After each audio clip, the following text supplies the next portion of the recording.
Assalamualaikum warahmatullahi wabarakatuh. Alhamdulillahi rabbil alamin wassalatu wassalamu ala asyrafil anbiya'i wa imamil mursalin sayyidina wa maulana Muhammadin wa ala alihi wa sahbihi ajma'in, amma ba'du. Para jamaah Facebook yang berbahagia, mari pada pagi ini Ahad tanggal 1 Agustus, bulan bersejarah bagi bangsa kita Indonesia, karena pada bulan ini dideklarasikan, diproklamasikan kemerdekaan bangsa kita pada tahun 45. Semoga pengajian pada hari ini membawa berkah, melecut semangat, mendorong semangat kita praktisi lembaga amil zakat, infak, sedekah, Nahdlatul Ulama untuk tidak jenuh, tidak putus asa, mengembangkan potensi zakat, mengedarkan kotak koin di lingkungan kita masing-masing. Insya Allah barokah, menjadi amal jariah, karena ketika kotak koin ini terus diambil setiap bulan kemudian diberikan kepada fakir miskin dan kegiatan-kegiatan lain yang sesuai dengan syariat Islam, kalau ini terus berjalan ila yaumil qiyamah, maka itu menjadi jariah yang bernilai sangat besar.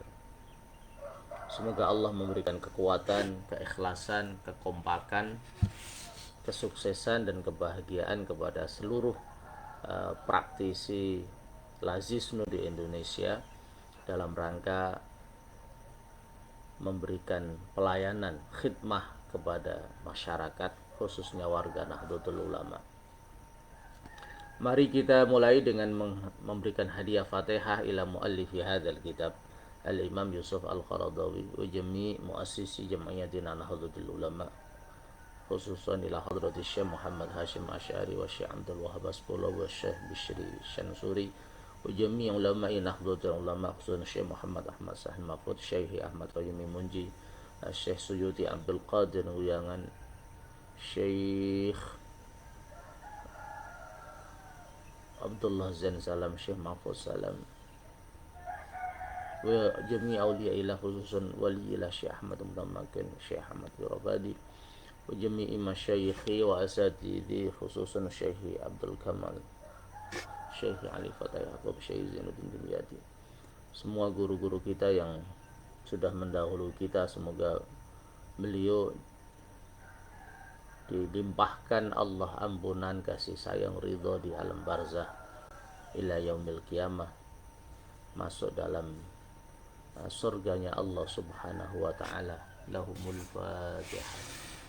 Bismillahirrahmanirrahim.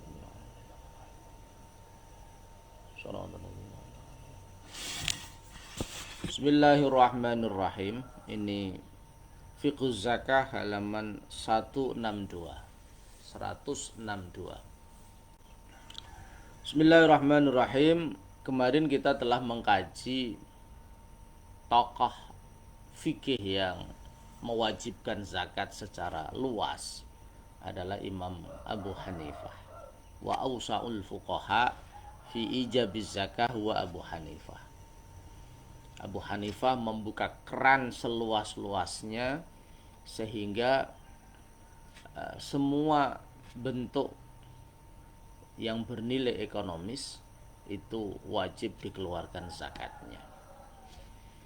Fahuwa yujibuha, Imam Abu Hanifah mewajibkan zakat fikul lima, pada setiap sesuatu, akhrajat yang mengeluarkan al-ardu, bumi, semua produk-produk yang dihasilkan oleh bumi, baik itu berupa makanan pokok atau tidak, wajib dizakati dengan syarat mimma, dari tanaman-tanaman, yuqsadu yang dituju, biziraatihi dengan menanam ma'an nama'u, tumbuh berkembang, punya nilai ekonomis produktif.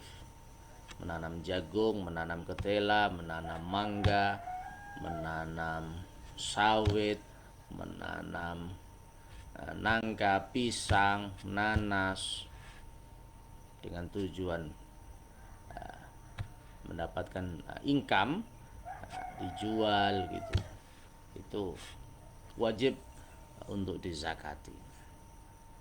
Pandangan Imam Abu Hanifah ini kalau kita cross check dengan realitas bangsa kita, bahwa bangsa Indonesia adalah bangsa agraris di mana mayoritas ekonominya bertumbuh pada dunia pertanian, maka potensi zakat kalau kita menggunakan pandangan Imam Abu Hanifah tentu sangat besar. Kalau Basnas mengestimasi potensi zakat kita 280 triliun, maka tentu kalau kita menggunakan pandangan Imam Abu Hanifah ini jauh di atas itu, bisa 500 triliun, karena potensi pertanian di Jawa atau di luar Jawa itu sangat besar.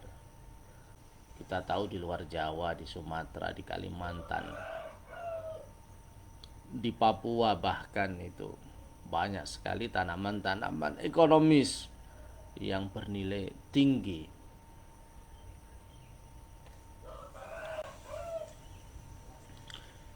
Hatta innahu, sehingga sesungguhnya Imam Abu Hanifah di dalam menekankan kewajiban berzakat tanaman ini, la yashtaritu, tidak memberikan syarat Imam Abu Hanifah fi dzalika, di dalam konteks mewajibkan zakat tanaman itu nisaban, nisab.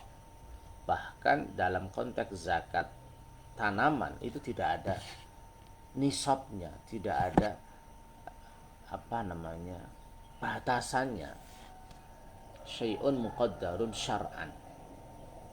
Jadi berapapun hasil tanaman itu harus dikeluarkan zakatnya. Ada orang mengunduh mangga misalnya, dapat 10, ya dia keluarkan 1 misalnya, diberikan kepada tetangganya yang miskin. Ada orang mengunduh mangga 100 buah mangga, dia keluarkan 10% atau 5%.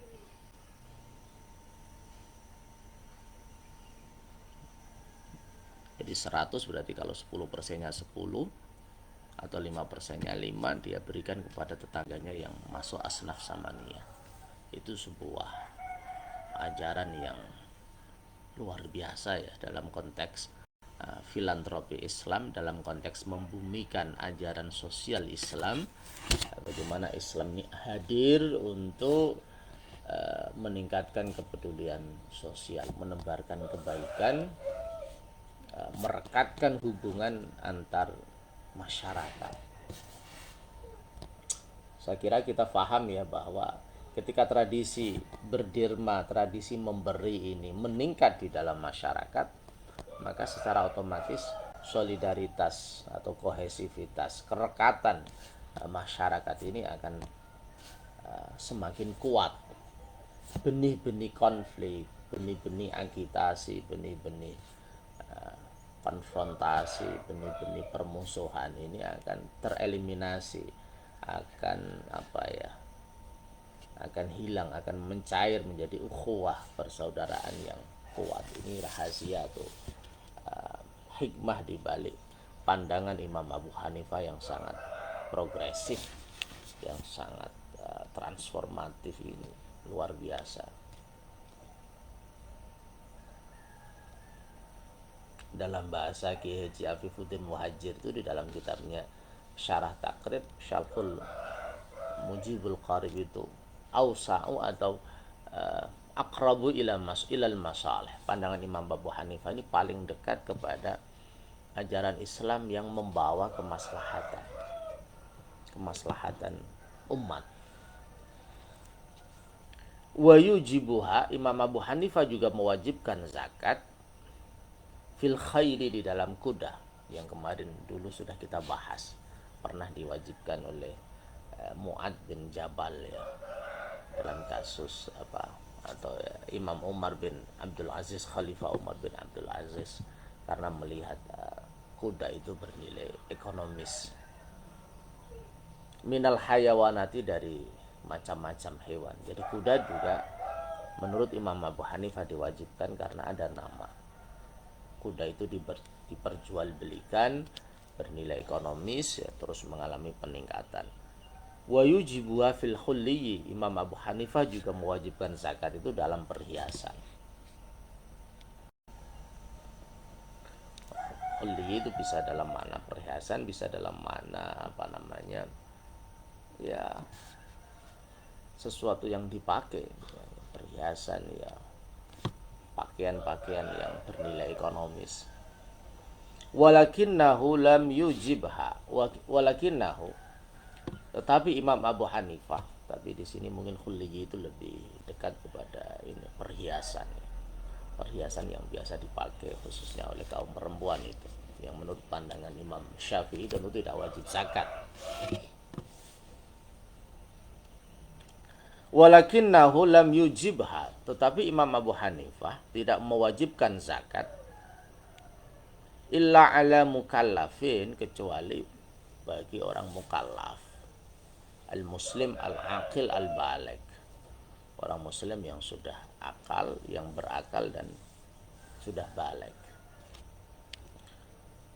Fa akhraja, maka Imam Abu Hanifah mengeluarkan, artinya tidak mewajibkan, malas sabi, harta anak kecil, wal majnun, dan harta orang gila, dikeluarkan min wujubi zakati, dari kewajiban zakat, fihi, di dalam hartanya itu. Jadi di satu sisi Imam Abu Hanifah tegas bahwa setiap tanaman yang bernilai ekonomis itu wajib zakat, tapi di sisi lain ada kelonggaran Imam Abu Hanifah di mana harta anak kecil dan orang gila itu tidak wajib dizakati. Karena menurut Imam Abu Hanifah kewajiban zakat itu hanya bagi orang mukallaf, orang Islam yang berakal dan baligh. Kama annahu, sebagaimana Imam Abu Hanifah itu lam yujib, tidak mewajibkan Imam Abu Hanifah al-usyra, mengeluarkan 10% fi ardin kharajiyah, di dalam bumi yang wajib mengeluarkan pajak, upeti, sebagaimana zaman dulu mungkin yang paling terkenal ya pembebasan kota Irak ya. Jadi penduduk pribumi membayar upeti, yang bagi mereka masih non muslim membayar upeti kepada penguasa, karena ada kewajiban itu sehingga tidak diwajibkan 10%. Kita tahu bahwa di Timur Tengah itu banyak sekali ya geografisnya. Misalnya dalam perang Khaybar, kita tahu di Khaybar itu menurut sejarah adalah tanah yang subur makmur, banyak tanaman-tanaman yang tumbuh berkembang dengan kualitas yang bagus itu. Sehingga ketika tanaman itu sudah dikelola oleh non muslim kemudian sudah membayar upeti, maka Imam Abu Hanifah tidak mewajibkan zakat. Bumi yang sudah sehingga tidak ada kewajiban ganda, satu kewajiban sudah tidak dibebani dengan kewajiban yang lain. Fa akhraja, dalam konteks ini tentu tidak hanya non muslim ya, karena ada keterangan fa akhraja, maka Imam Abu Hanifah mengeluarkan bidzalika, dengan keterangan ini, karena tidak mewajibkan zakat fi ardin kharajiyah, katsiran, banyak sekali, min aradin muslimin, dari bumi orang-orang Islam, min wi'ai zakah, dari tempat zakat. Ada dua yang dikecualikan oleh Imam Abu Hanifah. Yang pertama adalah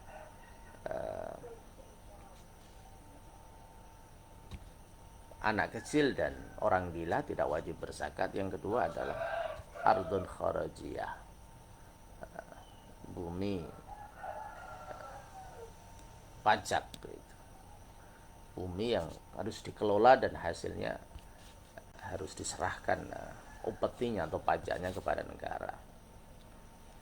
Wa nadhariyatu Ibnu Hazmin, pandangan Imam Ibnu Hazm, wa man wafaqahu, dan ulama yang mendukung, menyetujui pandangannya akhiran, kasyaukani, seperti Imam Syaukani, wa Sadiqi Hasan Khan, dan temannya Imam Hasan Khan, fi tadyiqi wi'a'iz zakat, di dalam mempersempit wadah zakat. Taqumu, tegak pandangan Imam Ibnu Hazm itu ala aslaini karena dua dasar. Ulama yang mempersempit jenis-jenis harta yang wajib dizakati sebagaimana Imam Ibnu Hazm, dan ulama yang mendukung pandangan beliau itu berpijak kepada dua argumentasi utama. Al-awwalu, yang pertama, apa argumentasi yang pertama dari Imam Ibnu Hazm? Hurmatu malil muslim, kemuliaan harta orang Islam. Harta umat Islam ini dijaga kemuliaannya, dijaga kehormatannya. Allati thabatat, yang tetap kemuliaan itu bin nususi, dengan penjelasan nas Al-Quran atau sunnah. Fala yajuzu, maka tidak boleh ayu khoda, diambil syai'un, sesuatu sedikit pun, mimalihi, dari harta orang muslim, illa binasin, kecuali dengan dasar nas. Karena harta umat Islam itu salah satu bagian dari kemuliaannya, maka tidak boleh diambil kecuali berdasarkan nas. Jadi kewajiban apapun harus berbasis nas. Ini pandangan Ibnu Hazm. Yang pertama, tentu sangat literalistik ya pandangan Ibnu Hazm ini. Atsani, argumentasi yang kedua, apa argumentasi Imam Ibnu Hazm? Anna zakata, sesungguhnya zakat itu taklifun, pembebanan, pemaksaan syar'iyun, yang sifatnya syar'i, sifatnya agama. Wal aslu, hukum asalnya, bara'atu dzimami, bebas dari berbagai macam tanggungan, minat takalifi, dari beberapa pembebanan, dari beberapa pemaksaan hukum, illama, kecuali sesuatu, ja'a, yang datang bihi, dengan ma, nasun atau nas.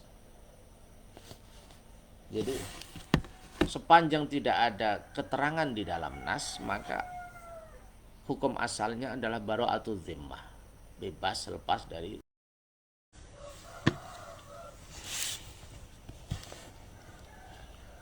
Atsani, argumentasi yang kedua yang disampaikan oleh Imam Ibnu Hazm tentang pembatasan zakat itu, anna zakata taklifun syar'iyyun, sesungguhnya zakat adalah pembebanan, pemaksaan yang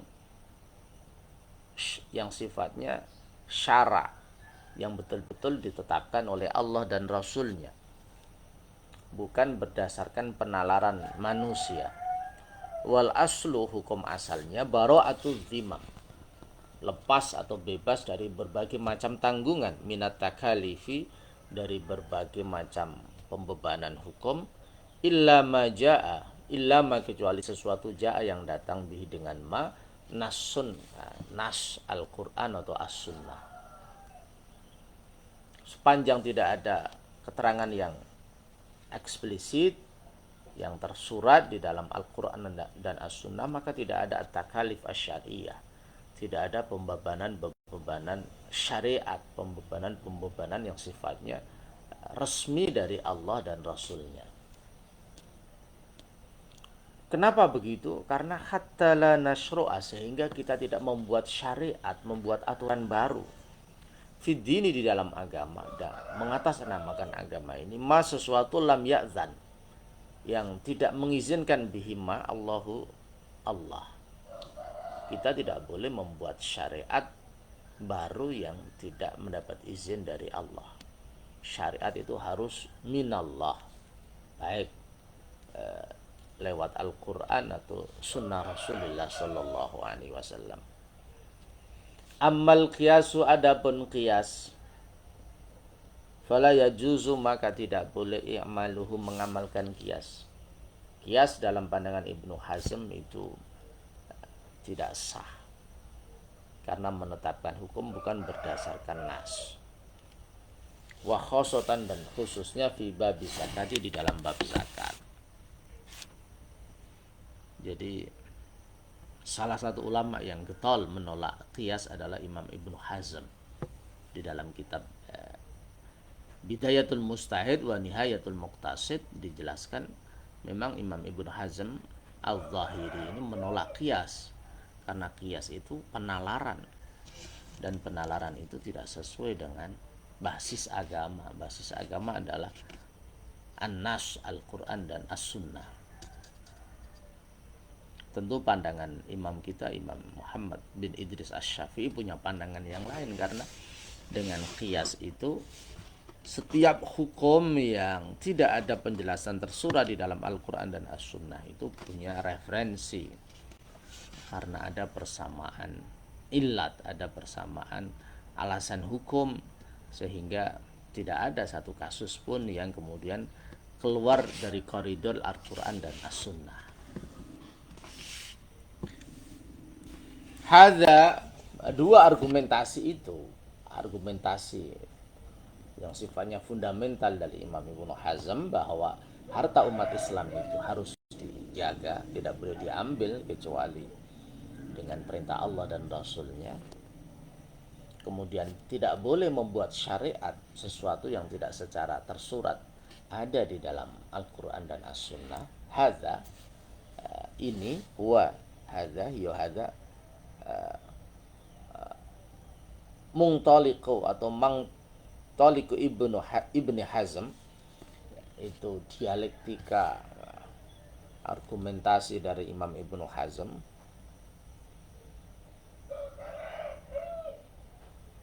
Huwa mangtalaku Ibnu Hazmin wa mangtabi'ahu, dan ulama yang mengikuti Imam Ibnu Hazm itu,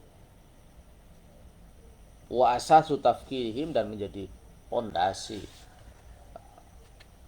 frame thinking atau pemikiran dari Imam Ibnu Hazm dan ulama lain yang mendukung, wastihadihim, dan istihad mereka Imam Ibnu Hazm dan para pengikutnya fi hadza, di dalam masalah ini. Jadi intinya pandangan Ibnu Hazm itu kita bisa pahami dari kitab ini bahwa al-ahkam tu'khadhu binassin faqat. Hukum itu hanya diambil, ditetapkan dengan nas. Kalau Imam Syafi'i kan au bihamliha 'alan nusus, atau dengan menyamakan dengan nas. Kalau Imam Ibnu Hazm tidak. Al-ahkam tu'khadhu bin nusus. Hukum itu hanya boleh diambil, ditetapkan, dirumuskan dengan dasar nas yang eksplisit, yang tersurat, yang jelas. Tidak boleh au bihamliha 'alan nusus. Tidak boleh dengan jalan qiyas, dengan analogi penyamaan hukum, meskipun referensinya kepada nas. Kita memahami basis argumentasi ulama ini tentu sangat bermanfaat. Artinya ulama kita di dalam menyampaikan argumentasi, menyampaikan pemikiran itu punya basis kekuatan, ya, tidak sekedarnya. Amma nadhariyatuna, adapun pandangan kami, fahiyya, maka pandangan kami itu mughayyiratun, berbeda, lidzalika, bagi pandangan Imam Ibnu Hazm dan ulama lain yang mendukung beliau. Pandangan kita, kata Imam Yusuf Al-Qaradawi, beda dengan pandangannya Imam Ibnu Hazm. Tamaman, perbedaannya itu maksimal atau sempurna. Wahia, pandangan kami itu, tak kami itu berpijak, pandangan kami ala usulin, pada basis-basis, pada pondasi-pondasi, pada asal-asal ukhra yang lain. Tu'aridu, yang bertentangan usul itu, hadzainil aslaini, yang tidak sama dengan dua pondasi, dua pandangan, dua basis pandangan dari Imam Ibnu Hazm. Wasanuwaddihu, kami akan jelaskan pijakan-pijakan pandangan kami biijazin, dengan ringkas, fi mayali, dalam sesuatu yang akan dijelaskan ini. Imam Al-Yusuf Al-Qaradawi akan menyampaikan basis argumentasinya. yang berbeda dengan argumentasi yang disampaikan oleh Imam Ibnu Hazm. Ini namanya dialektika pemikiran yang yang dinamis. Artinya seseorang itu harus menyampaikan gagasan pemikiran orang secara objektif, secara clear, dan dia sampaikan basis argumentasi dia sendiri.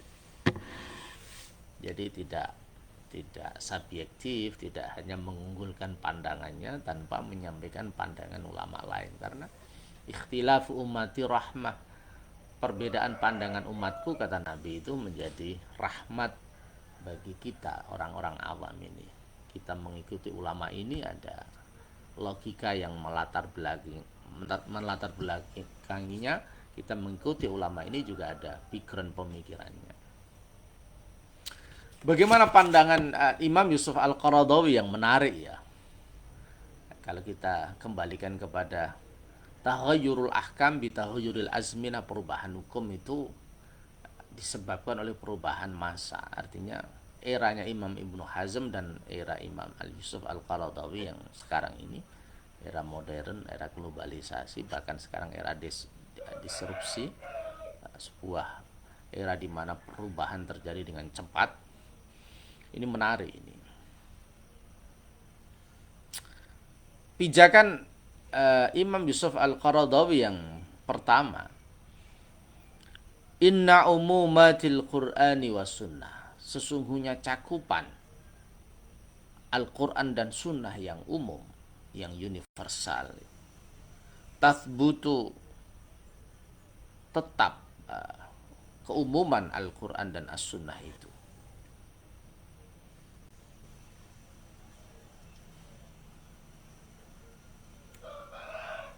Apa keumuman Al-Quran dan As-Sunnah itu? Anna fi kulli malin haqqan.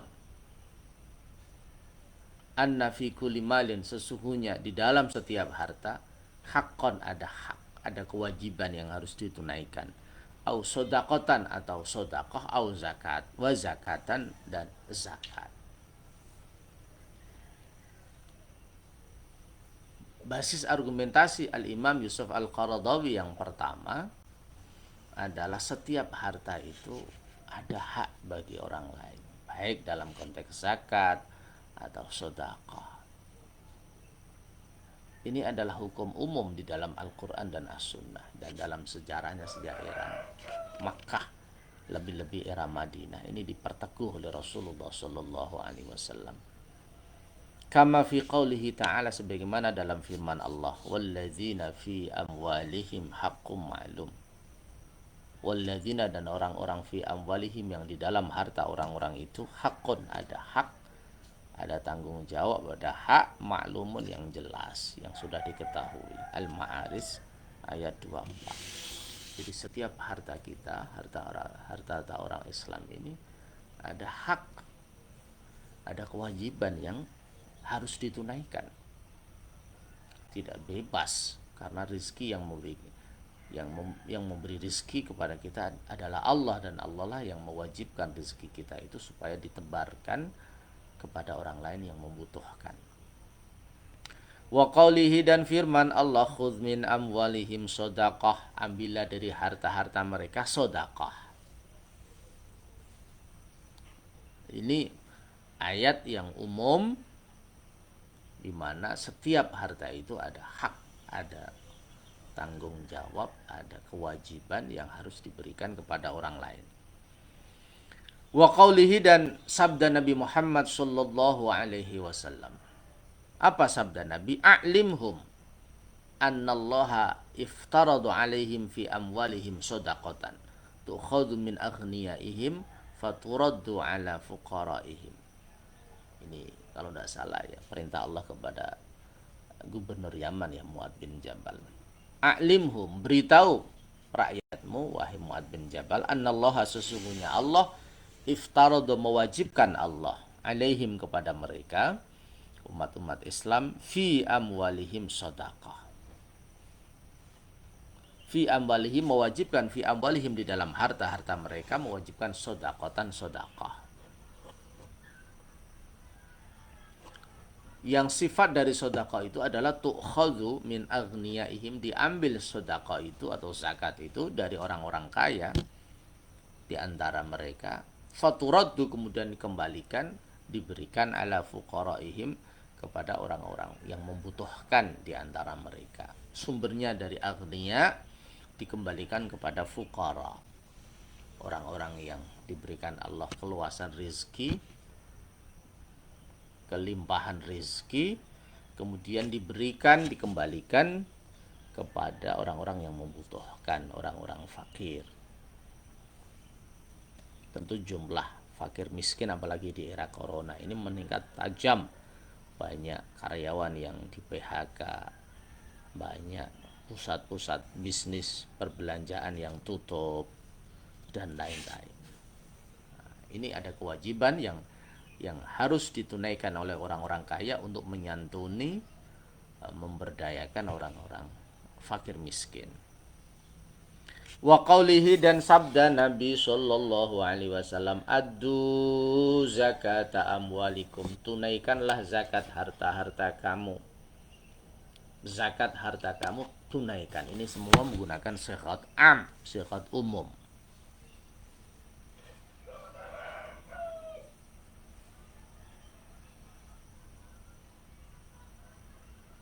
Apa am itu? Am itu wahadul lafdzun ya ummu aktsara mi wahidin min ghairi mahsrin jara.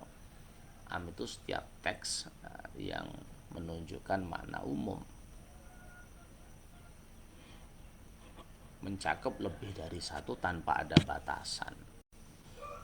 Kalau dalam konteks usul fikih dicontohkan, qad aflahal mu'minun, sungguh beruntung orang-orang mukmin. No. Semua orang-orang mukmin tanpa terkecuali. Innal insana lafi khusrin illal ladzina amanu. Nah, jadi umum itu maksudnya mencakup semuanya. Semua harta itu dicakup dalam firman Allah, walladzina fi amwalihim, kata-kata amwal terus mencakup semua harta. Khudz min amwalihim, amwal itu semua harta. A'limhum annallaha iftarada alim fi amwalihim addu zakata amwalikum. Jadi kata-kata amwal di sini bermakna am, maksudnya dia tidak dibatasi, tetapi mencakup semua yang dikatakan mal atau harta.